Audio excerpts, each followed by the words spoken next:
Welcome to Around the Board, a show where four board game enthusiasts discuss board game topics and news. Today's show begins with another great game debate, this time about Canvas. From there, we'll keep it heated with these guys strapping me to the hot seat. Afterwards, we'll try a new segment, Believe It or Not, and rounding out the show, we will pontificate about what is Ameritrash. Here are your hosts, Daniel Connors, John Theismann, Chris Thomason, and Andy Barnett. Now join us around the board. What's up, fellas? How's it going? Hey, what have you guys been doing? Well, I guess I have a confession to make. Oh, this ought to be fun. Daniel's got me on that stupid Marvel Snap game. Yeah. A convert. Another one bites the Tigers. dust. Yeah. In truth, to be honest, I enjoy it. It comes together well. It's still not what I want, I guess, so to speak. But what I want does take too long and is difficult to play on mobile, and it's magic because it's the best game of all time. But oh my gosh. Marvel Snap, I do appreciate what it is. I appreciate the 3 different zones and how you have to think on your feet each time. So it's kind of cool. And it has Daniel's favorite of all time part of a game. It's quick. Yeah. Like, it doesn't matter if it's any good. It's just as long as it's fast, just keep going. That's all Daniel cares about. That's right. We want quick, snappy turns. That's what they call it. Snap. Is that why it's called Snap? That's right. The way you described that, Chris, it made me think of what is it? Which hero is it that has the description that it's not the hero we want, it's the hero we deserve? Batman, right? Batman? Is that Batman? Yeah. He's not in it. That's not in this at all. Not in it.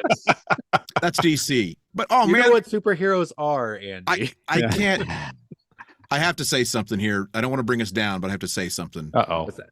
I don't know if you guys are aware, since I'm in voiceover, I'm very aware of it, but the iconic voice of Batman, the animated series, just passed away recently. Oh, no way. Unfortunate Conroy. And yeah, that sucks. Wow. Yeah. Thanks for bringing us down, Andy. I'm sorry. Fantastic voice actor, though. Anyway, Marvel Snap. Yes. How about that? Bring it back up. Better than a dead guy. Yes. Well, since we're talking about Marvel and old cartoon characters, the X-Men 92 is coming, or I guess it's going to be called 97. It's actually a continuation of the 90s X-Men cartoon, and it's going to have the exact same voice actors. So as long as them die, I'll be happy. Is Morph still dead? Is who? Is Morph still dead? Oh, yeah, Morph is still... He dies that very first episode. Yeah, that's a character that never existed in the comic books. Really? Yeah, he was created just for that cartoon, so they could kill him. Oh, really? Yeah. Well, so was Jubilee, right? Nope. Jubilee was also. No, Harley Quinn wasn't she? No. Oh, Harley Quinn might have been. Yeah, I think so. she was. Harley Quinn was in the different X-Men? universe. No. No. That was Because Psylocke. you've lost me. You're thinking of Psylocke. Anyway. By the way, mobile games are just evil. You guys, Chris and Daniel, it reminds me of the time I went to Gen Con when Pokemon Go had first come out. And we're supposed to be at a board game convention. Everybody's walking around playing stupid Pokemon Go. Yes, Me I believe included. it. You included. Me included. I actually remember a 11 o'clock trip to the graveyard with you because we thought we could catch ghost Pokemon. Oh my gosh. I do remember that. I That's also remember before I knew you playing it while driving, which was very dangerous. You're the reason there's that warning on it now. Well, you had to go really slow too. It wasn't quite as dangerous because you had to go slow. So it was like I'd be like cruising down the road at like 11 miles an hour trying to play Pokemon Go after midnight. I'm pretty sure I looked drunk, but that game I never played it, but it was one of my favorite games of all time because it just created the reality of natural selection. Oh no! A lot of things happened to a lot of people because they were too into the game. Intellectually inept to decide not to play that dumb game. Yeah. Have you ever wondered why we call Chris Old Man Chris? That is exactly why. There you go. Well, that's one more enough thing about game apps. Can we talk about something else? we can. But one more thing while I'm on this topic, I need to know this, and maybe you guys know. They had talked about coming out with a game that was set in the Settlers of Catan universe that was going to play on that Pokemon Go engine. Anybody sure ever about that? remember what happened? Remember that? And did anything Yeah. ever come of that?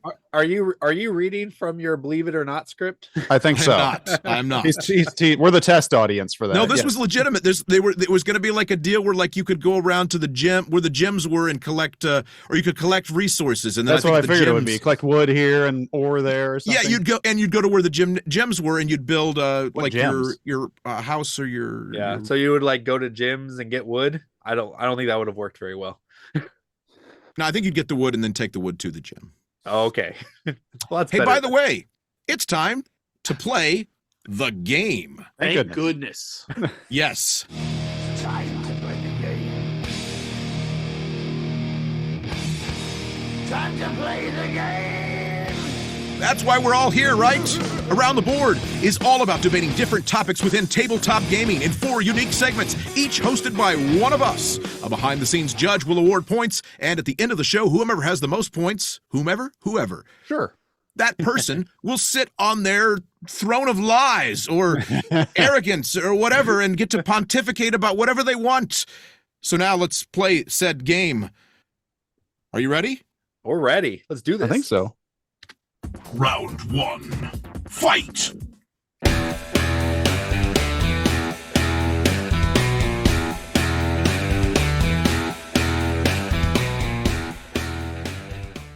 All right, round 1 goes to me over here in the red corner, and we are having the great game debate, one of our main focuses on this show where we debate a great game. And today it is Canvas. Maybe you've heard of this one. It's been kind of taking the gaming world by storm almost. I mean, for a game that really has only been available through Kickstarter until very recently, a lot of people have it's got a lot of buzz. A lot of people have played it. Anyway, it plays 1 to 5 players in about 30 minutes, Andy. And it's designed by Jeff Chin and Andrew Nerger, and the artist was Luan. How do you say that, Daniel? Huna. Luan Hun. And I've seen the artist. I've seen him in some of the videos before. He's very talented because the art in this game is amazing. But in Canvas, you play as a painter competing in an art competition. Players will collect art cards, layering 3 of them together, and only 3, to create your own unique painting. Once all players have made 3 paintings, the game ends. The player with the most points wins. Some cool things about this game is it's kind of like in baseball. There's a way it ends. Everybody is going to get the same amount of turns. Nobody's going to not finish their painting. Nobody's not going to get to play in the 9th inning. You play all the innings. You make all the paintings. So there's not some kind of a countdown where you're going to run out of time to finish your painting. So till you finish your painting, that game is not over. So that's one of the good things about it. But we'll hear what everybody else thinks about this game. It's one of the cool features about it. I think I've needed to mention this. If you're not familiar with Canvas, is you use these clear cards with art on them, and they layer on top of each other. The art layers on top of each other, and there's little symbols at the bottom that represent different types of art and different different styles of art. And there's genres. There's different goals throughout the game that you need to meet to have your paintings earn ribbons. And so if you earn the most ribbons that are worth the most, then you're going to end up being the best artist and win the game. But as I say, it's been a popular game for as little as it's been out. But we're going to go around. Everybody's played it here. We're going to go around and see what our thoughts are on Canvas, starting with, as we go around the board, Old Man Chris. What say you, Chris? All right. So not going to bear the lead here. Yeah, I like this game a lot. I've played it a few different times with John, and I enjoy the kind of, it's kind of a deck building thing, but not, right? It kind of is, but kind of not. The different like layers type situation is an interesting mechanic that actually works here. It's not just a gimmick. It actually flows and works and executes the game very well, almost like Zulkin, to where that game is fantastic, but like if they didn't have the gears, it's a gimmick, but it would make the game unplayable almost if it wasn't for it. So the same thing here. I like that a lot. I just like the way the game works and how it scores. And I know there's one particular part of it that if you play with an expansion, it can be a problem, and that actually I'm against. And Andy we'll see what he says about it. But yeah, no, the game as a whole, I really enjoyed it. I always look forward to playing more of it. That's pretty quick. But Andy, what you got? Well, thanks, Chris. I want you guys to imagine something. I want you to imagine two people have a baby. Okay. And Daniel's gone. He didn't want to hear about that, apparently. Not going to imagine that. He had no desire to hear me talk about was two too much people for having him. a baby. It was Two too hot people- for TV for him. That's right. So in this scenario, two kind of weird people have a baby, right? One of them really is weird. You really don't like that person. And you go, okay, well, what's going to happen here? Well, they try to raise that baby to be a good citizen, but ultimately it's a huge disappointment to both them and everyone else. Okay? That is this game, Canvas. And their parents were Dixit and Mystic Vale. All right? I don't know what to tell you. Mystic Vale's okay. It's We're not fine. talking about Mystic Vale. Dixit's terrible. And We're not talking Canvas about is awful. I couldn't get into it, guys. I don't know why. I don't know why it's so hot right now. I don't understand it. I am a game snob about this. There's something about the game that just drove me nuts. I had major analysis paralysis, and I know I always have AP. We call it Andy time. We should make a T-shirt. Anyway, There is a difference between the two, by the way. There's a legit AP, and then there's Andy time. Legit AP means it's a good game. Andy time is just you can't stop it. For whatever reason, I had major Andy time with this game. And everyone else just was like having this joyous time of like, oh, this is so fun and cute. And the artwork's nice. I couldn't get into the artwork. I couldn't get into it. I was stressing out.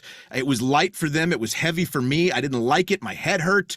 I had all kinds of hard times constructing the paintings. I felt like some people might feel in a game where they struggle with spatial awareness. That's kind of how I felt in this game. And I played this game with John, and let me tell you something. Here's how I summarize this game, okay? The best part about Canvas and playing it was the company, and that's saying something. Didn't you play that with your son? Yes, them too. Yeah, but I'm mostly talking about John. Yes. All right. Well, some games, I've always described some games as fun games. These games are not necessarily great games. These games don't necessarily pull at the, make your mind start turning the gears. They're just fun to play. And I think Canvas falls in that category where it's just a fun game. But I didn't find it very fun. and why I describe it as a fun game, but one that I didn't like is because like there wasn't a lot of meat there. There's not a lot of strategy there. There's just this very, like, you're supposed to sit down and go, okay, these are really cool, pretty cards. I'm going to put them on top of each other and I'm making this thing. And I guess there's set collection at the bottom. In the end, it felt like I was supposed to have just this joyous time, not really think about a strategy and just enjoy the company I'm with. But like, I don't know, even in that, there are some games that you're just like, you know what? I'd rather just sit around and talk with friends than play the game. And that's what it was for Canvas for me. Also, one of the other issues I have with it is that there's always at least one person that's playing that just wants to make a pretty picture.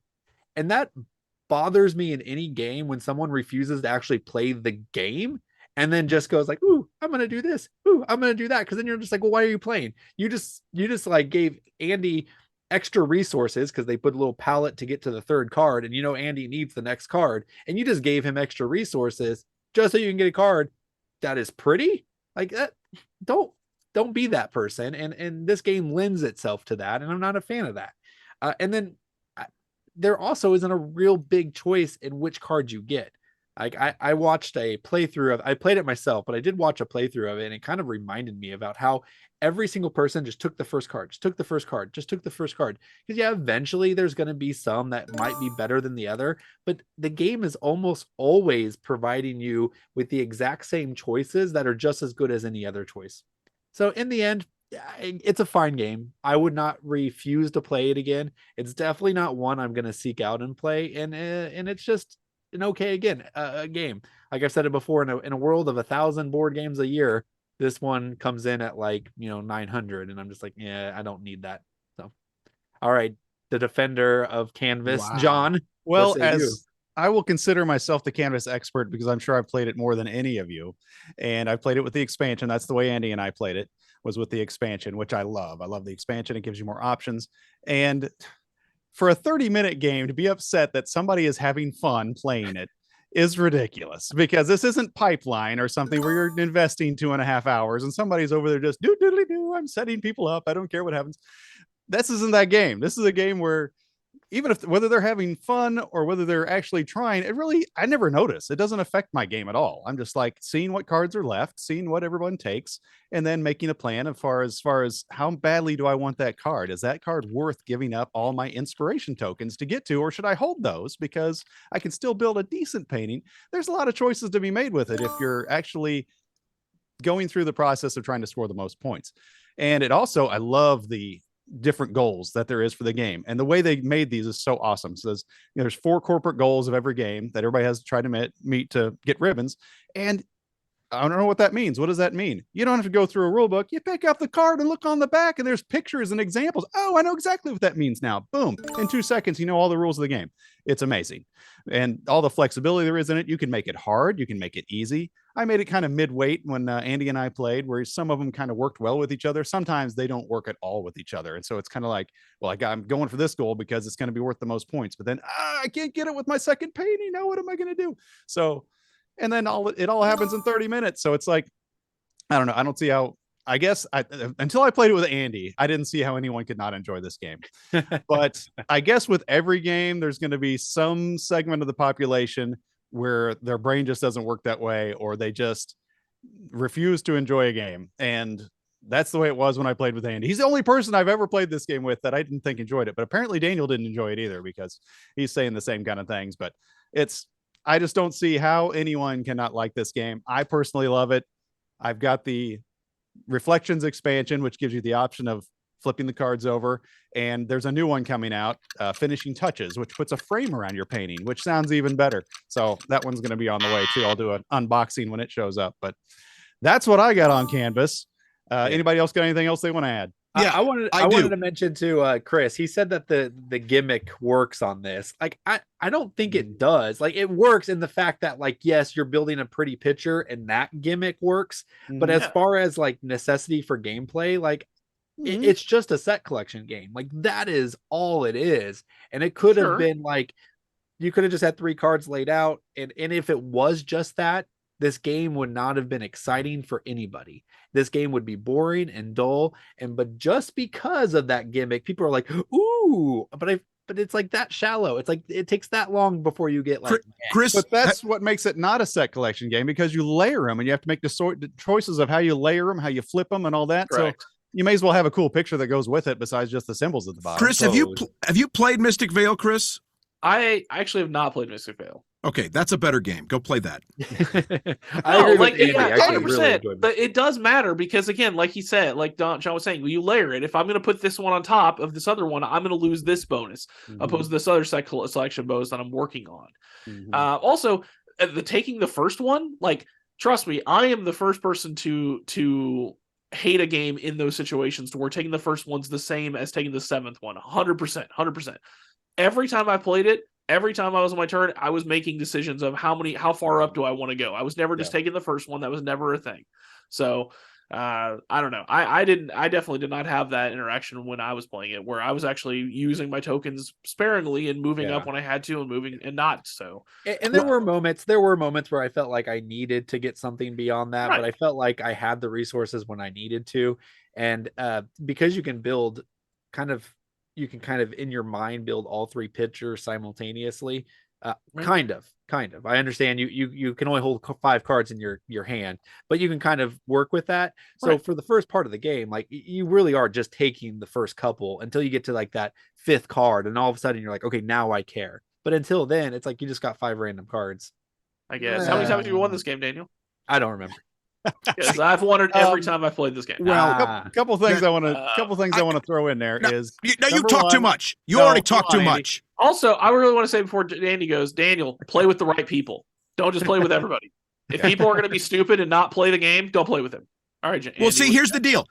I agree with what Daniel had to say, because John had you're right. Elijah, my oldest, played, right? And I was so proud of Elijah this game night. He had played Lorenzo Il Magnifico and did amazing amazing at this more, this more complicated strategic Euro game, a worker placement game. And I was like, wow, he's really coming along. And I was encouraging him. And then you had him play that crap. And he makes a painting that he thinks is so pretty. And he's like, look, Dad. And I'm like, it didn't score any points, son. Yeah, exactly. You don't know what you're doing. He's over there having fun, and you're like situation. yelling at him because he's not agonizing like you are. No, he ruined the game. And you man. ruined him. Nah, this was an opportunity. You showed him the way. You showed him. You were like, son, that's cool. It's pretty. It don't matter. It doesn't matter if it's pretty. It doesn't matter about components.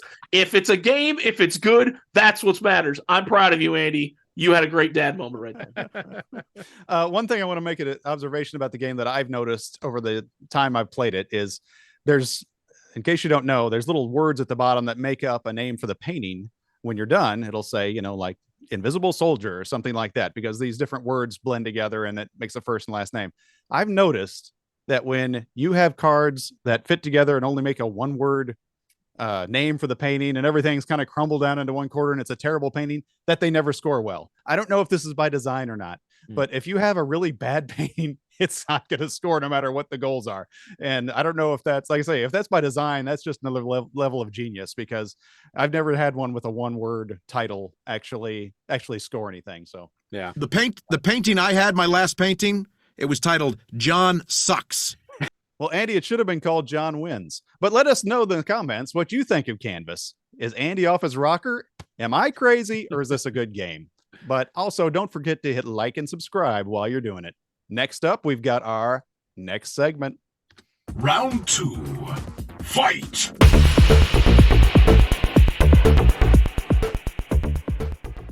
Uh-oh.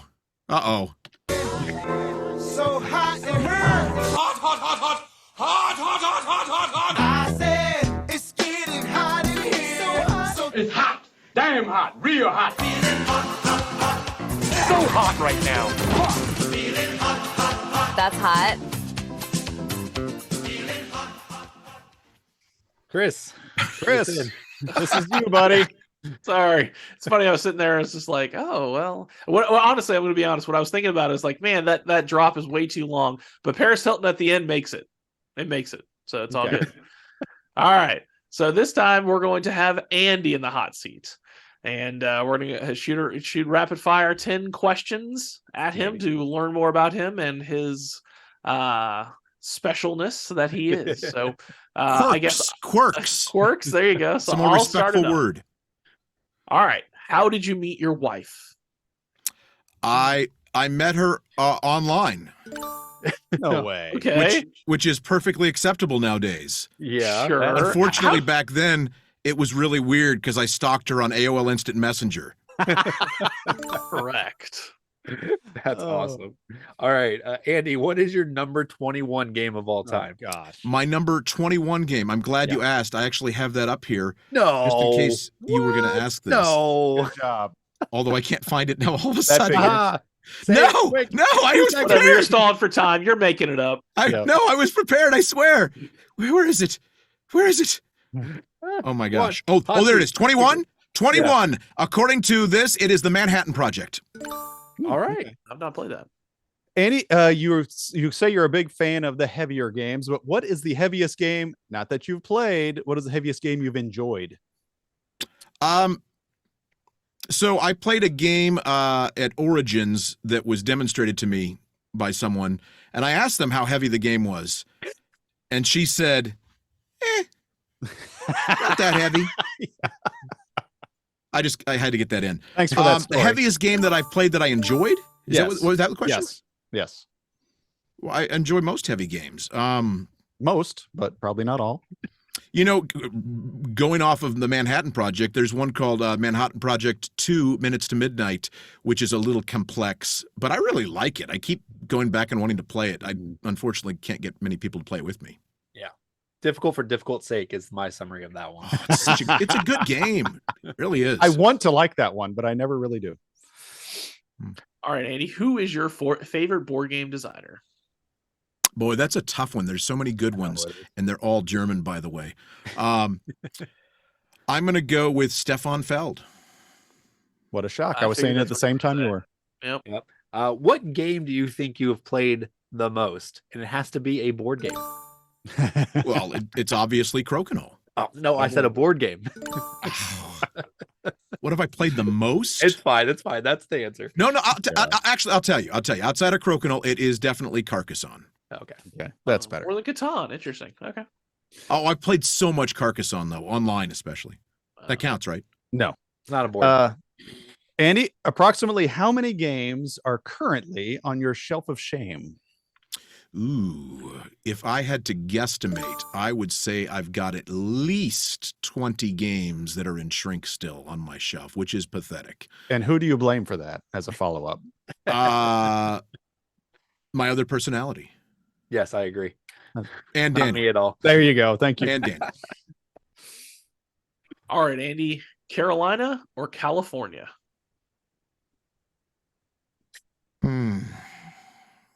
California for the weather and the voiceover work. Carolina for maybe everything else. Okay. Except I thought barbecue. Carolina had better weather, but that's fine. All right. It's interesting that you brought up the death of Batman, because I was actually going to ask a question about that.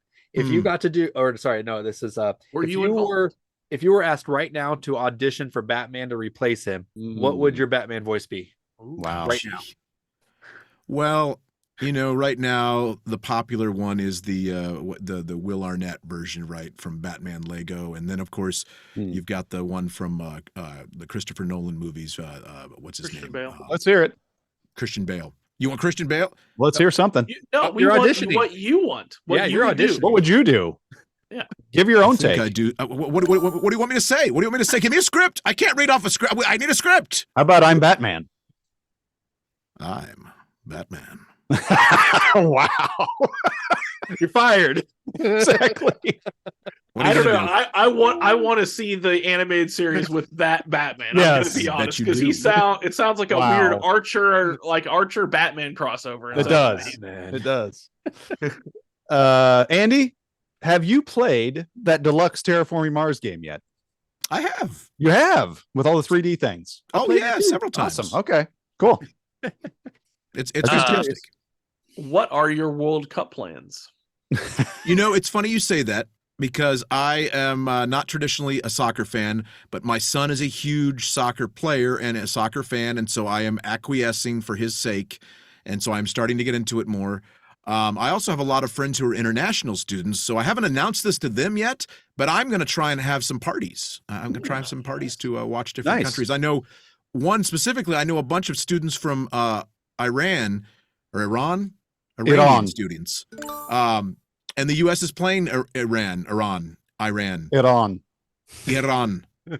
So I'm looking forward to that one. Cool. And having them over. It's awesome. All right. How many board game content creators can you name? Like designers? No, content creators. Oh, Like what content we do. creators. Like us. Okay. Let's see. Daniel. Not named Daniel John. John. Oh, shoot. Let's see. Tom Vassell, Z Garcia. Ooh, very good. Oh shoot. What's the other guy's name? He's gone now. That's This is terrible. Sam Healy. Rado, a Game Boy Geek. Oh, hey, that's one I didn't think you know. Blue Peg, Pink Peg. I told Only you about because them. I won games from them. I don't know. Yeah. That's pretty good. I suck. Sorry. That's pretty good, actually. Andy, in your time before voiceover, you were on the radio, correct? It's true. How many on-air jobs do you think you had? Ooh, Was it quite a few? I'll try to cover this quickly. I worked various part-time jobs and full-time jobs in the following cities: Springfield, Missouri; Des Moines, Iowa; St. Cloud, Minnesota; Kansas City; Topeka; Springfield, Missouri. Did I already say that one? Anyway, yeah. Okay. All right, A Andy, bunch. what is your? Oh, go ahead. A bunch. A bunch. What is your favorite co-op to play with your family? Favorite co-op to play with my family. I guess we've years ago I played with Forbidden Island with Elijah, and we really liked that. But my favorite co-op probably in general is going to be the Grizzled, or I like Just One. Mhm. All right. Is it true that you cheat at Lorenzo Magnifico to beat your 11-year-old son? That's the rumor. Yes, it is. But only because Daniel, who was teaching the game and had the rule book, told me I could do something. Wow. And so I assumed I could because I trusted him with my life. Oh, okay. Looks like we have time for one more, maybe. Let me try my best one. Here we go. Coke, Pepsi, or RC? I'm going to go with the Royal Crown every time. Oh, really? What? Okay. That's surprising. Man, Pepsi got beat by RC. That's pretty bad. As it should. All right, Andy. How many trash hot dogs have you eaten in your life? So, Trash can a hot few. There's a story here, and I don't want to go into it too many details, but I went to when the Royals went to the World Series in Kansas City a few years ago. I noticed after one of the games that they were throwing out perfectly good hot dogs in big trash bags, and they were individually wrapped, and they looked wonderful. And I just spent so much money on this World Series ticket. I thought, well, why not take a bag of hot dogs home? And so I consumed Why not? World Series trash dogs. Nice. Which my wife, They taste like victory. yeah, something like that. In desperation. Victory didn't care with a for little that. desperation. Goodness, I'm sorry. Okay, does that wrap us it's up? the kind of person. Yeah. It's the kind of thing a person who cheers for a baseball team that had not been to the postseason in 30 years would do, because they really just are out of their element. There you go. That makes sense. Well, I will say, guys, if you have any questions for Andy, let us know in the comment section. He's not going to read them, but I'll answer them for him. Fair enough. Thanks, guys.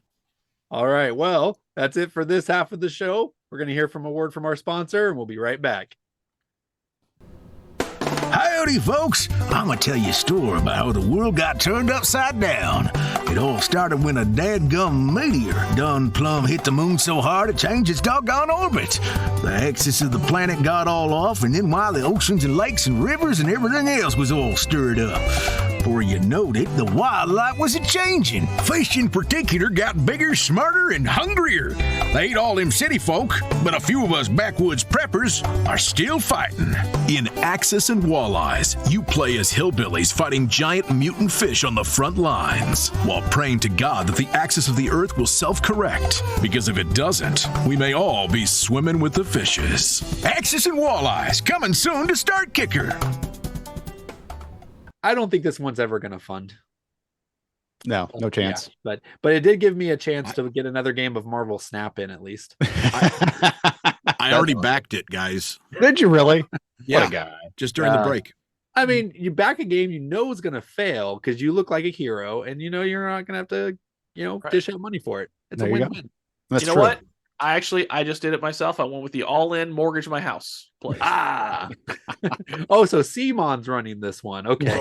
Hey, guys, we got a show to do. Oh, really? Yeah. Yeah, All let's right. throw it to our roving reporter in the field who's got some comments for us. Mr. Teutonica, are you out there? Mr. Hansa? Dearest Andy, ever since you said I was your favorite, I haven't stopped thinking about. Hi. How long have you guys been listening? Just a little while there, Hansa. Luckily. Yeah. Wow. Oh, sorry. So yeah, let's get to the comments. This comment is from the Jeff on Board Game Geek. The Jeff says, "Dear Around the Board, being a big fan of Puerto Rico, I of course am on the side of Chris and Andy. But both of you said the first couple of games I ever played, I felt somewhat dumb. Maybe you just got more intelligent over the years. Nah, just kidding." I like that letter. Good job, Hansa. Way to All pick a right. good one. Hansa, well done picking a good Jeff, I'm one. going to meet you in the sidewalk at Gen Con. That's right. We're going to battle it There's out. no monkey bars. If there's monkey bars, we do it at the monkey bars. I'll be there, and so will my columnists. Right. Yes. I got a posse of columnists. We might have this discussion about maybe replacing Hansa at some point. What? I mean, yeah, he just hasn't really gotten what we need from the comments. He always think? finds the ones that are just way out there making fun Well, of us. And Isn't there a newer version of Hansa? I mean, maybe we should Younger? look into that. We'll look into it. Maybe. All right. Well, guys, it's time to get back to the game, is it not? I believe it is. Here we go. Round 3. Fight! Board game, believe it or not. All right. Well, we are going to be introducing a new segment tonight. This is Board Game, Believe It or Not. So tonight we present you a new segment, Board Game, Believe It or Not. In this segment, each of us will present a board game story to the other. The story will be unbelievable, amazing, and utterly tantalizing. So much so it will make you wonder if you can believe this or not. Tonight, we are going to start with John as he tells us the most unbelievable story. Are you still doing the Hansa voice? What do you mean? Is he still doing the Hansa voice? Sorry, that was behind the scenes. What does that mean? That's only for our Patreon subscribers. I mean, he sounded a little like Hansa. That's just a coincidence. Coincidence, I'm sure. Total John? coincidence. All right. Well, here we go, guys. Did you know that back in the 60s, anything happened back in the 60s? I mean, A game came out. This is a legit game that was published, not an idea for a game. This game was published. We should have done something about this on the Halloween episode, because the game was called Big Funeral. And here was the tagline for it. Like funerals? Because, who doesn't? This game is for you. Plan elaborate funerals, throw parties, and try to get the most hearses and tombstones than any other players. So, did this game really come out in the 60s? Was this a real game? Should we believe it or not? Let's send it around the board. Chris, what do you say? So, well, first of all, this sounds like an expansion for Last Will. Ooh. Like you're actually dead, and now you're actually trying to spend all of your inheritors' money on your funeral. Your funeral. That's exactly the last way you can spend the money. Exactly. Yeah. That's oh man, I don't know. I want this one to be real, just because it sounds amazing. You got to go with something, Chris. 60s, it still seems too. Yeah, I'm gonna say it's not real. Not real. Chris is saying not. All right. See, now, Andy, what about you, buddy? You just had analysis paralysis about that, which is really weird. But anyway, that took you as long as it took Andy to play Canvas. That's true. That's true. Whatever. I was just no, it didn't. No, it didn't. Whatever. I'm gonna say it was true, because things were tacky in the 60s, man. People smoked way too much or did too much LSD. So okay. So Andy's a believe. LSD in our light bulbs. Tackiness. That's a light bulb, Daniel. Yeah, okay, that's what I thought. So it sounds a lot like My Big Fat Greek Wedding. So I think that John just took the synopsis for that movie and put My Big Fat Greek Funeral, and that is essentially what he just read, is the description to that movie. So I'm gonna say I don't believe it. Not true. Okay, so we had Daniel says not, Chris says not, Andy says believe it. This game did come out in 1964, Big Funeral. Believe it or not, it's true. Wow. Andy gets a point, but I get 2 points because I fooled the other two. So I like that. I like that. I'll get 2 out of 3. That's good. We'll go to Chris for the next one here. All right. So this one is the most expensive chess set in the world, cost equal to that of a Bugatti. A what? A Bugatti. It's a type of car. Daniel. Oh, I thought it was something you ate. No. Like, and put stuff You on. could. Is that a? Like, I don't know, but if it's the most expensive chess set in the world, I'm intrigued to see what food would be that expensive.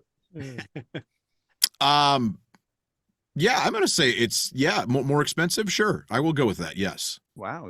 Because I'm gonna assume it's made of like diamonds or something. I don't know. Yeah, it does say it's encrusted with diamonds and jewels and everything of that nature. Correct. All right. Well, I think Chris is actually reading the screen.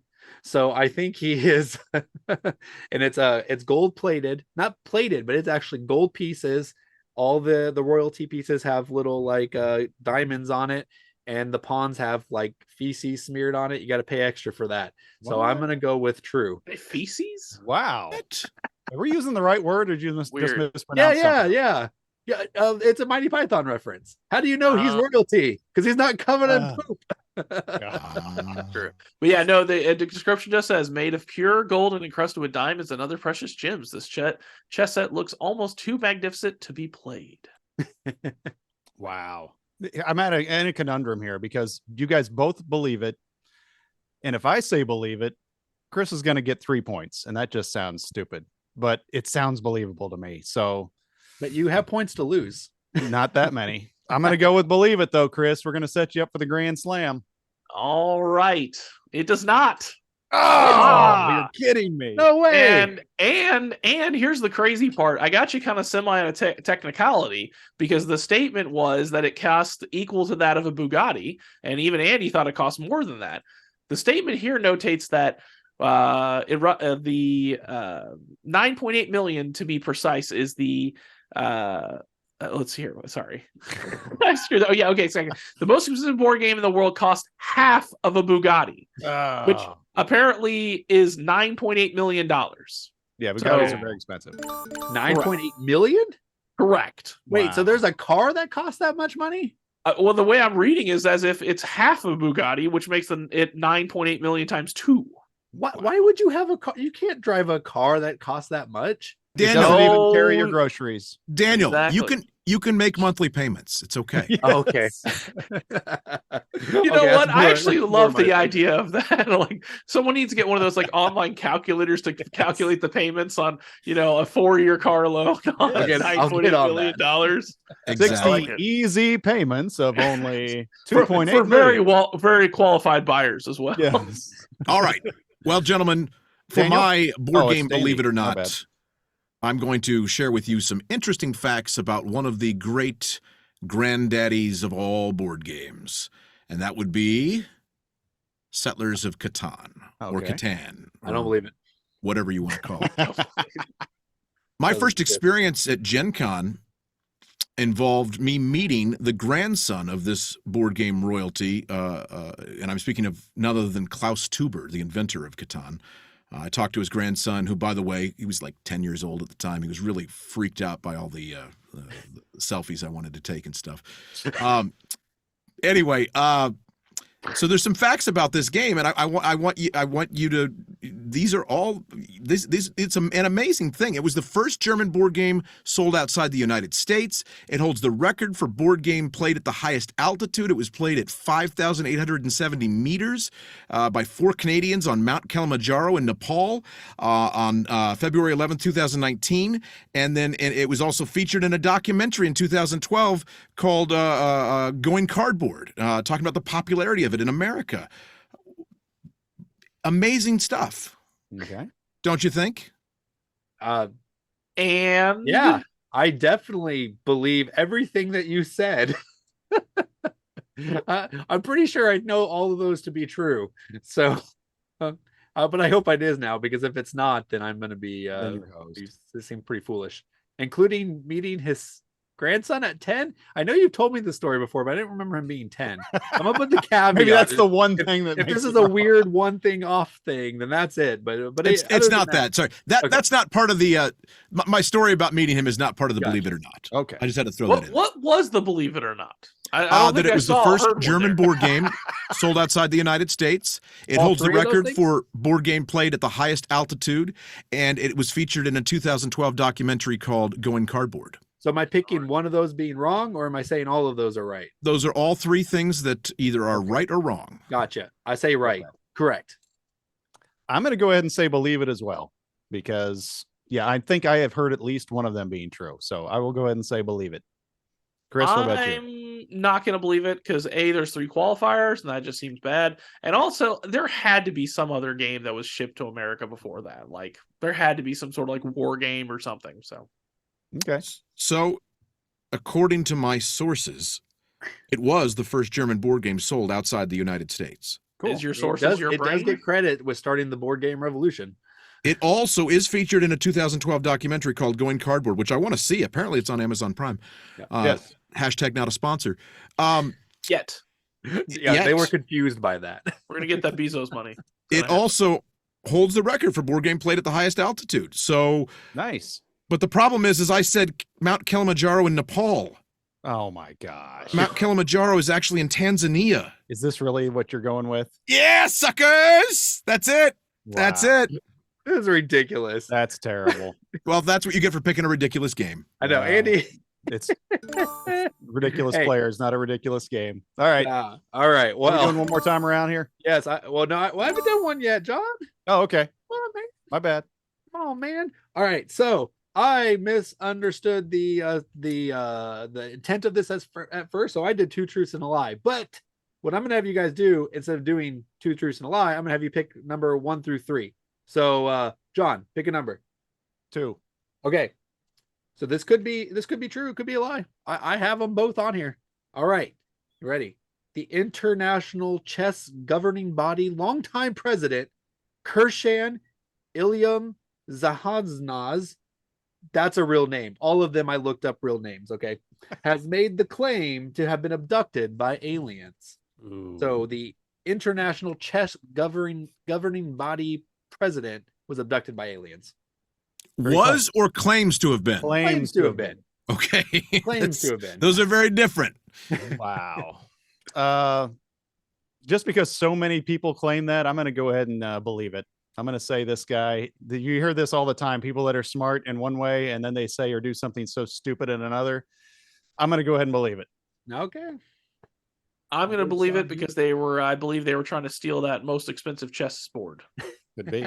Because I assume the governing body of chess, whoever that person is, owns that board. comes with the seat. I'm also going to believe it, and I can't, for whatever reason, get out of my head now the guy from Independence Day that claims he was probed by aliens. Oh, that's right. I don't know why. think that guy was running any chess organizations, though. You never know. But unfortunately, you guys are correct. That was true. Woo! There's some weird stuff that happens in the Russian chess circuits. You should look into it. Are we doing this one more time, John? It's your segment.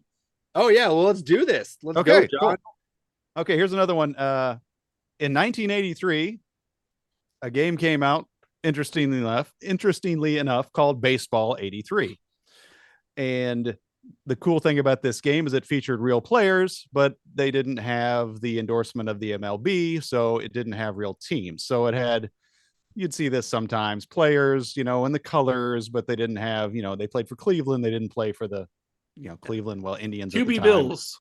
So yes, but no, they'd have player names, and they actually had minis that were kind of cool and they were full color. So it was almost like a starting lineup kind of thing. And so wasn't a very good game, but it had cool little looking baseball guys, and came out in 83 and was called Baseball 83. Believe it or not. What do you say, Chris?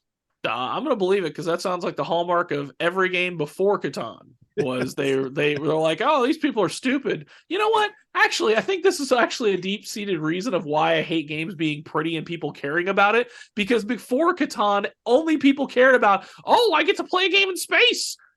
That's all that matters, is that it's in space. It doesn't matter if it's any good, just it's in space. I roll a dice in space. Yeah, exactly. Woo! So that's part of the reason I think deep-seatedly I hate people that are all excited about if it's pretty or not, because then it was. So yes, I'm going to say yes. I'm going to say they tried to make a baseball game. It was trash, but it had little cool things that got people excited. Okay. Andy? I'm going to say it is false because I don't trust you. That's it. That's your whole reasoning. That's it. That works. At least I didn't get booed. Your first one was true, so your second one has to be false. Also, miniatures did not exist in 1980. So there you go. 83. Especially in 83. So you're going to not believe it? I'm not. Wait, are you really standing on that miniatures did not exist in 1980? That's what he's claiming. I have 5 points, so sure, why not? They had okay, because I was like, that's a real hot bad take. That's not even hot. That's just lies. Well, if they existed, prove it. Well, they weren't considered miniatures. Yeah, they're just little molded figurines. Because we're now more obese, so they're not. I got nothing. All right, John, what is it? Well, I made that one up, but you should not believe that one. Sorry, Chris. I was right. I thought it sounded like a good game, though. Again, Chris, you what do had you me got? fooled for obvious reasons. Yeah, I'm making my comeback. there you go. All right. My second one is I don't have one. Believe it or not. All right. I believe it. believe it. I believe it. You're all right. All right. Andy, what about you? Do you have one? I do. Okay. Did you know in 1987, when Hungry Hungry Hippos was first released, it was originally called Angry Angry Beavers? I'm gonna go with no. I'm gonna go that again was a Nickelodeon show, and that it would beavers eat wood, and obviously these are plastic balls. Nobody would ever believe that would exist. So false. I don't believe it. I'm going to go ahead and choose not to believe that as well, Andy. I have no faith in the truth of this game. Sorry. Yeah, I'm also not going to believe in it for production reasons, but I do like the idea that it was something else. I thought you were going to go the direction of like, some like old angry mother or something, or I don't know where you're going with that, but either way, production wise, Angry grandma. I don't know how it was any. Yeah, exactly. A bunch of I don't know. I have news for all of you. I was concerned that I was winning the game and I don't have anything to talk about, so I have just jinxed it, so I will not win. Is untrue. Yes. Well done. Very well done. True. Sabotage. Sabotage. Way to sabotage it. Oh, Maybe we be lost like me points. and Nice. just sabotage the whole time. All right. And then me. So pick a number between 1 and 2. Or pick number 1 or 2. 1.5. Yeah. 3. All right. I heard 3. That one's gonna count. All right. Again, one of these are false and one of them is true. So Famer Yuan, a champion Magic the Gathering player, was banned from Magic the Gathering for a time because of his marked Urzatron land cards. I'm going to say Land that's cards were definitely. marked. His You don't Urzatron, go first. Oh, it's not my turn. not John, a go Power ahead. Ranger. I have no idea what you're talking about. I don't So, either. I'm going to Yeah. go ahead and say I believe it because I think it just sounds weird, and that's what that game is. So there we go. I'm not going to believe it because it's pronounced Urzatron and is incorrect based on pronunciation alone. No. I mean, He was unless the it's some sort of champion. weird technicality on person's name or something like that. Yes, No, people all the do names that are for correct, marked because cards, they're and I believe an weird. Urzatron deck specifically was. So I'm going to say I believe it. First of all, Urzatron kind of sounds like Energon, and since I'm a transformer, I'm going to say Time to yes as maximize. well. You're gonna what? I'm gonna agree with it. I'm gonna Agree say with it's it. true, and also he probably used a Black Lotus card. Yeah, it's actually the Black Lotus is what was marked. No, just kidding. No, it was true. This works better as 2 truths and a lie. No, it These doesn't. other ones apparently seem too obvious. Or you could just be like me and not know how to lie. All right. Well, and that is it for that segment. Let us know what you think of it if you want to see it again.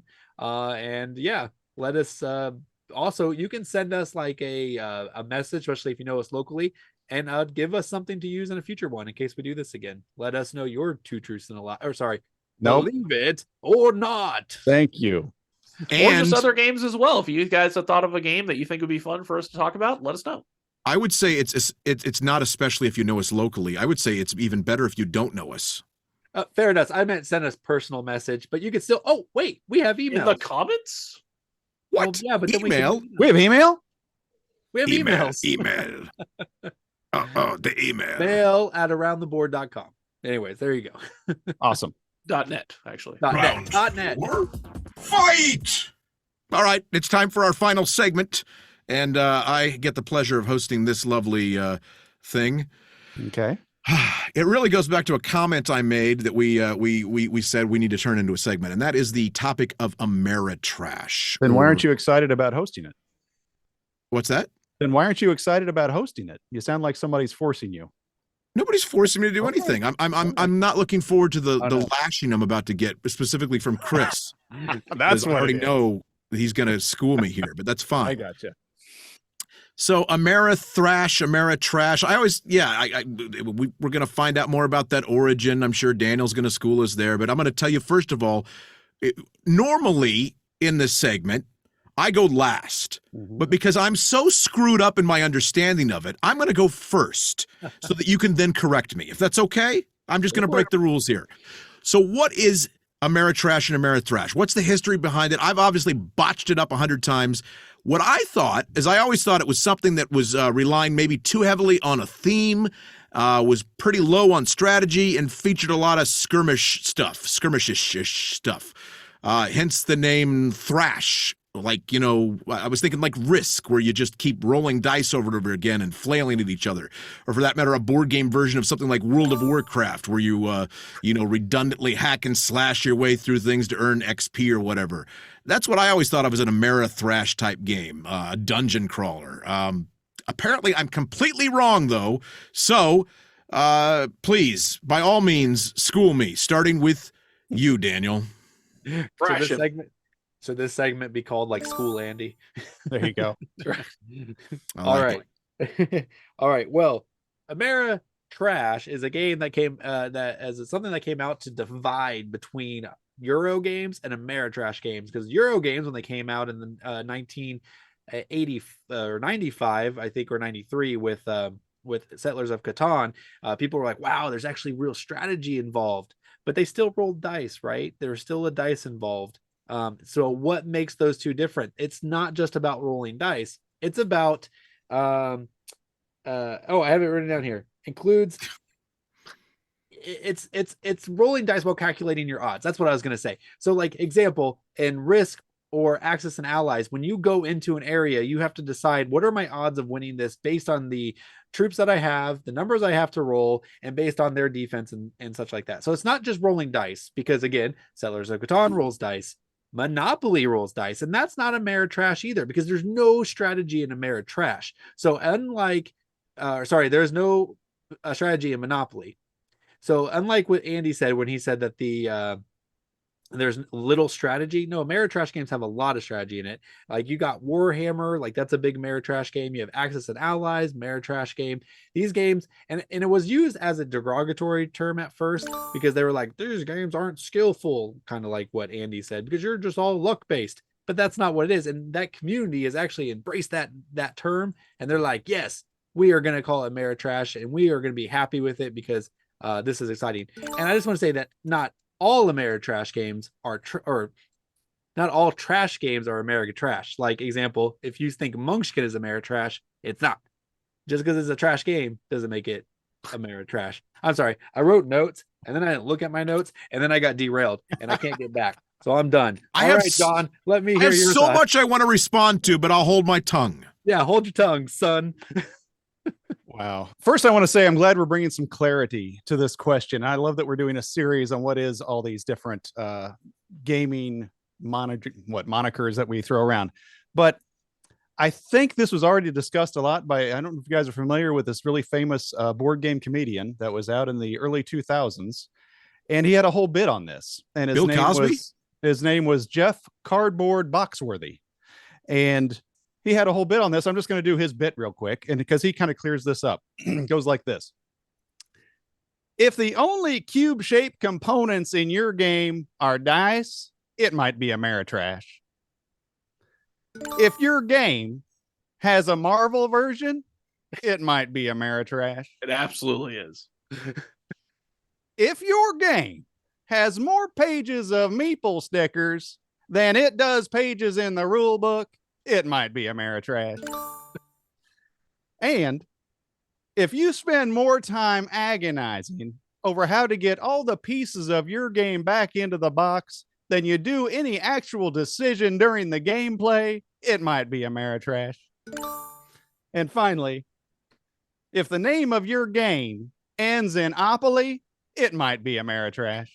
I think that pretty much sums it up, that Ameritrash is a fluid definition. And to me, it just means it's luck based, and usually a lot of conflict.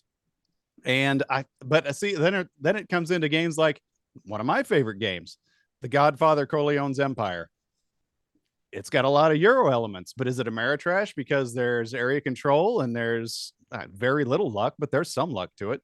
But to me, there's Ameritrash elements in a lot of games, and I'm not really happy with the term in the first place, but I don't think there's any way to have an overall definition, I'm afraid, of what everyone's going to consider Ameritrash.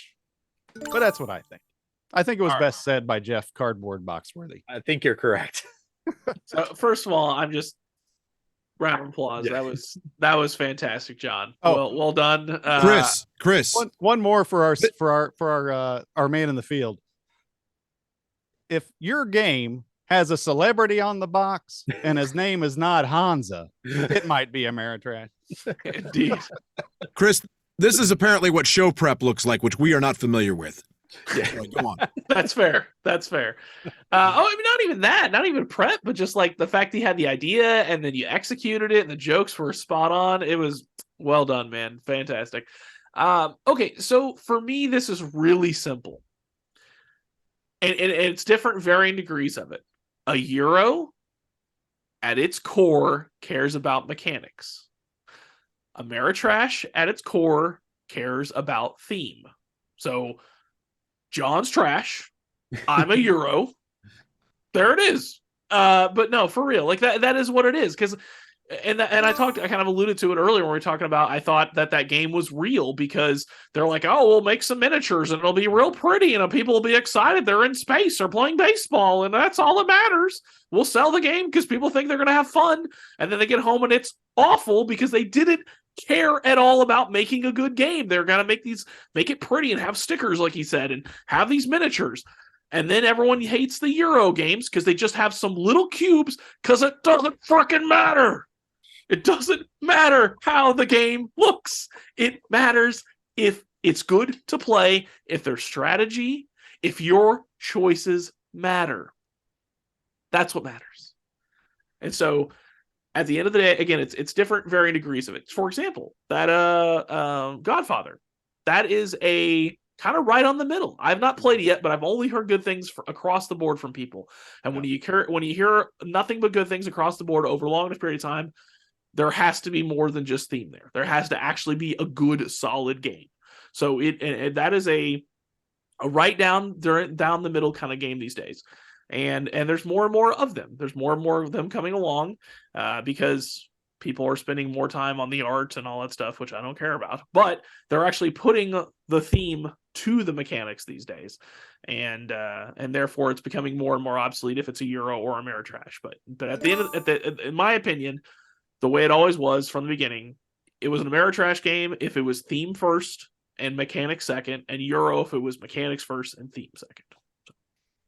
Okay. All right. Well, I have to rebuttal against Jeff Boxworthy there. What? That guy is aces. He did say if there's more stickers than rule sheets, there might be Ameritrash. More pages of Meeple stickers than pages in the rule did you hear book. about the new Everdale big box? Apparently, No. there are so many stickers in there. You need another box to hold the stickers. And ain't no one saying that one's Ameritrash. Also, Have you met Monopoly. me? See, this is the thing. I think a lot of people, they misconstrue that word trash. And this is what I poorly said earlier, is that if they think it's a trash game, it's Ameritrash. Monopoly is not an Ameritrash game. It's just a trash game. Ameritrash specifically has to have good mechanics to it, some good strategy to it. I do like what Chris said, where he said a theme is important. And I think that's correct, because like Axis and Allies, Warhammer, those are Ameritrash games, but their theme is so strong and it's what moves it forward, but they are still good games. So I have to jump in, and I never thought I'd be defending Monopoly, but you just trashed it so hard. You said there was no strategy involved, and I'm gonna politely disagree. I think there is some strategy involved in Monopoly, and I do think if you play it actually according to the rules, which no one does, it's an okay game.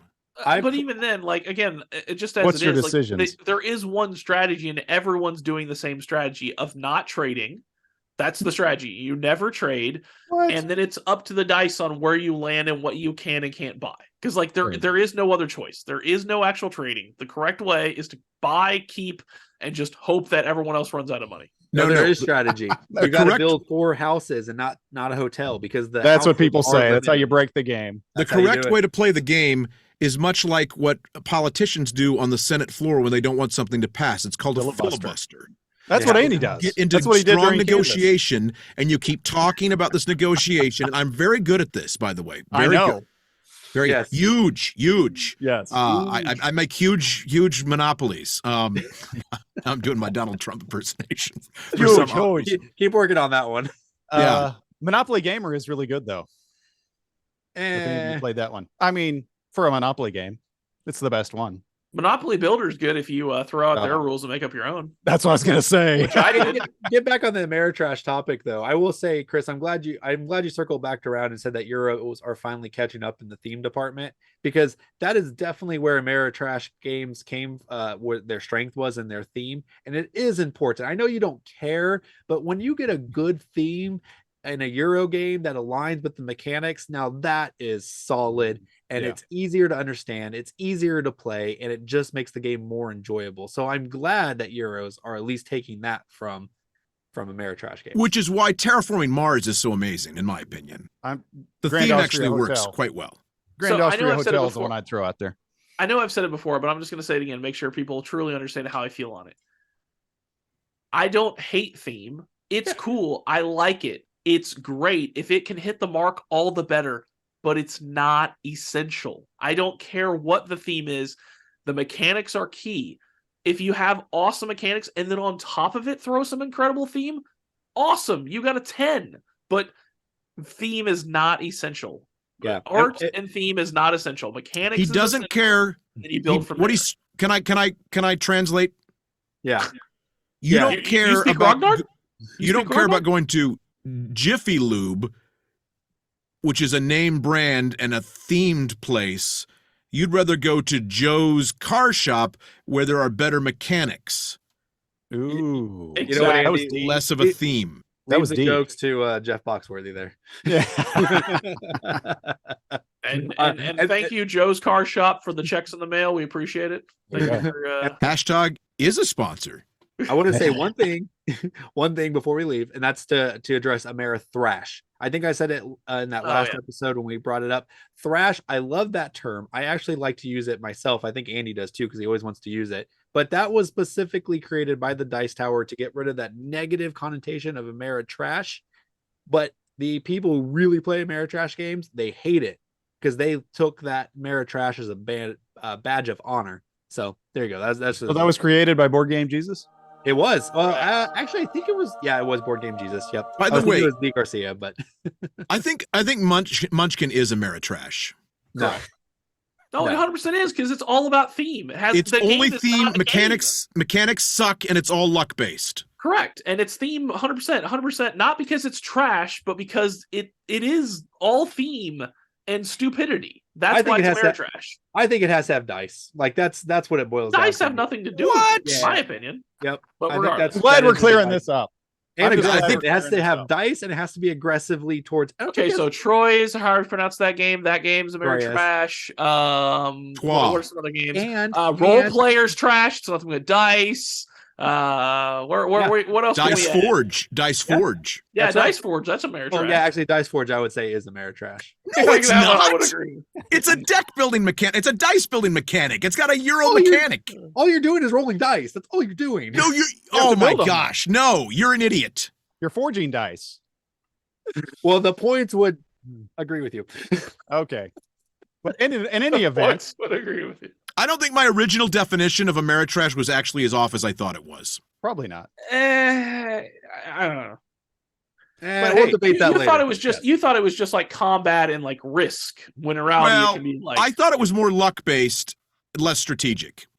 Well, I mean, we've sure, thoroughly, I don't disagree with that. Sure. We've thoroughly Amerithrashed this segment. So I think we're all Ameritrash you right can here. Tell us in the comments what you think Ameritrash is and if it should be Amerithrash.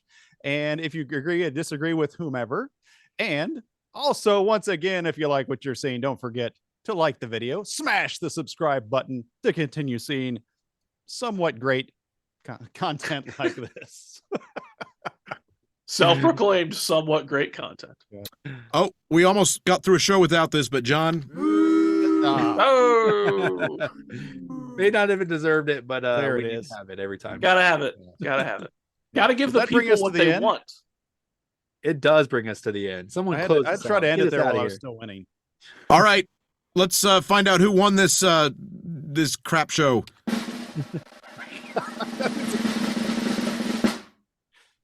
That would Tyson! be. I believe that would be me. It's John been a while. Teisman. Yes, it's been a while. Fourth Heisman. That's nice. Nice. All right. I'm the winner. The best part is that you guys all had to lose for me to win. Okay, so I'll wait for my solo shot here, and then I'll give my fine. There we My go. close up, In My all my close-up. glory. What does Andy say? I'm ready for my close up, Mr. DeMille. Mr. DeVille. All right. This is not actually far. is a topic I have in mind for this. And that topic is the player counts listed on board games. Because let me tell you what never happens. You don't go into, say, a Kia dealership and they say, "Oh, what are you interested in?" "Well, I got a family of 8 and I'm looking for something to carry everybody around in." They don't say, "Well, I really need to sell these Kia Rios, so I'm just going to tell them it seats 8." And then, okay, hey, here you go, seats 8, and it's really cheap. Great. You take it home. You're like, "How do I get 8 people in this?" You call them back up. You said this seats 8. Yeah. You stack everybody up in the back, put a few kids in the trunk. Boom, you seat 8. That's what you get with the player counts in some of these games, because I've seen player counts too low. I've seen player counts too high. The big thing now is you got to have a solo mode. If your solo mode, here we go. If your solo mode bears no resemblance to the actual game that's being purchased, you might be a lying sack of crap. Because I'm sorry, when you say you look up the rules for the solo mode or even the 2-player mode. I mean, come on, 2-player mode of 7 Wonders. Give me a break. Nobody does it. It's stupid. You're not Called Seven Wonders Duel. And so if it's a completely different game and it's clunky and all that, just don't do it. Say your game plays 3 or more. Okay. So it's at least honest. And then I've had, oh, wow. Remember when we were discussing football games? There's a football game that I've played with my kid, 2-player game. Says it plays up to 8. Huh. 2 teams. I don't know what it is. What is your turn to roll the dice this time? What I don't know what you would do to make this game play 8 players with 4 on a team. You're It's each called rolling 4 one on die at 4, a time. John. And it's like that's ridiculous. Why don't you say it plays 15 then? Because there's obviously no limit. Because that's So- an odd number. I'm sorry. Was somebody talking? Okay. It must have been plays- one of the Game plays even losers players. talking. Anyway, so can we please just put some sanity back in the boxes as far as player counts? That's all I ask. Okay. Is that too much? Thank you for your time. John, Yes. you lost me at you don't ever run into people with 8 going into a car dealership looking for something that seats 8 people. I've hung out with way too didn't much say that. homeschool people. I didn't say that. I said they don't try to sell you on a Kia Rio when you go there. They're going to sell you something that actually seats 8 people. What Is that about fair enough? 8 Kia Rios? They could be a Kia Rios. You know, it would be interesting That if holds like 5 people. The go-kart Obviously, track. can't- people. I don't think any of the publishers ever do this, and as it would not be, helpful for them. That's the whole reason they say all this. The player count, right, is for sales, Exactly. right? Mm-hmm. But it would be interesting. Obviously, can't do it for first edition, but for second edition forward, if they're like BGG suggests this number of players, that would be interesting if they put that on the box. That would But be. again, they won't do that because they'll be like, "Oh, well, it says 3 to 4, and these people only play 5, so we're not selling them anymore. If we leave 1 to 5 on there, they'll play it." So Yep. That is a nice Grogard game feature, though. Like, here's a game right here. It's called Primordial Soup. It says 3 to 4. 3 to 4 players. all This right, game does not lie. That's the way to do it. And it's made from like 1920 or something like that. Look, Guys, great. we're That about- art, I'm going to not believe that. I'm excited about that art. We're about out of time. And so, like, I used to hear my grandparents say, they would say, "We better go to bed so these people can go home." All right. let's do some- birthdays, though. Let's do All it. right. I have first up on the docket is Marvel Legendary. Love that game. One of my favorites. Go figure. I'm sure you're all surprised by that, but it came out 2012, and I was one of the first people in line purchasing that one. So 10 years old. Happy birthday to my beloved Legendary. Awesome. Also, what came out in 2013 is a little game, a beautiful game called Lewis and Clark. Came out 9 years ago. And it's a game that I beautifully had displayed on my shelf for a couple years after I got it new and shrink in a trade. And what is it, like 45? What's it say? 45 minutes per player? 30 per player. Oh, 30 per player. In any event, I never played it and traded it, but it always looked beautiful on my shelf. So congratulations, 9 years old, Lewis and Clark. Who's got the last one? A great game. Andy, you doing the last one? Sure, I'll do the last one. Last Will is 11 years old as of this month. Came out in 2011. Great game from Vladimir Suchi, I believe. Did I get the name right there? Sure. We'll correct it in post. Okay, we'll correct it in post. Anyway, check games. Great game. Love it. I still haven't seen the movie Brewster's Millions, which is what it's based on, I guess. The Great Ameritrash. Prodigals Club, the follow-up. I have played it. Prodigals Club's great too. Yeah, The Big Brother is much better. I haven't played both of them together, but you can. You can? You can. So yeah. What was that, Chris? You got to say. Well, I was gonna say. So you say Prodigals Club's better in your opinion, but then I was like, we'll just move on. So you agree? Okay, yeah. I kind of got that feeling from other people that I recently played it that have played both. They're like, Last Will's great, but once you go Prodigals Club, it's hard to go back. Really? Okay. Yeah, you only got 9 points. I'm not going to listen to you anymore. So far beneath me. They're both great games, but yes, Prodigals Club I'm a little bit more of a fan of. That's awesome. Well, thank you so much to all our wonderful viewers out there. Remember to tap those like and subscribe buttons, and also be sure to join our Facebook group, Around the Board. Send us an email at mail@aroundtheboard.net, or reach out to us on Twitter, Instagram, TikTok, or whatever social medias you find palpable. Until next time, we will see you around the board. What are you doing? You stealing my gimmick there, Daniel, by making the goose or whatever? Yeah, you are. You stole my gimmick. You know, jokes on you for making me use this new stupid camera is like so much closer, and I can hit it so much easier. So.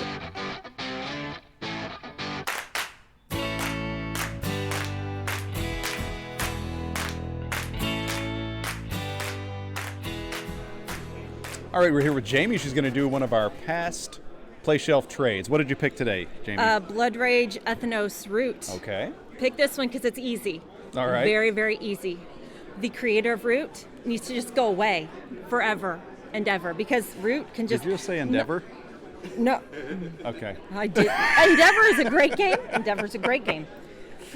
Root gives me Blood Rage. Okay. Blood Rage can stay. I love Blood Rage. We're playing Blood Rage all day long, as long as you don't come after me. Ethnos will shelf. It's an okay-ish game. Root doesn't need to just trade away. Root needs to burn in a crashy flippin' fire. It's a horrible game, and it ruined my cruise. Yeah. Root can go away forever. But it's such an easy teach. No, it's not. Okay. Maybe I'm It's maybe not I'm even mistaken. a game. It's 4 separate games that you can't even tell when your husband's cheating, because it's 4 separate games unless you know the four. Yeah. Why would I learn 4 separate games when I can just learn 1 game, or learn 4 separate games to play 4 separate games? I don't want to learn 4 separate games to play 1 game. Root is horrible. And it needs to go away forever. I like Root, but I really can't argue with any of the points that you made. Of course you can't. I'm Jamie. I'm awesome. Thank you, Jamie. Thank you.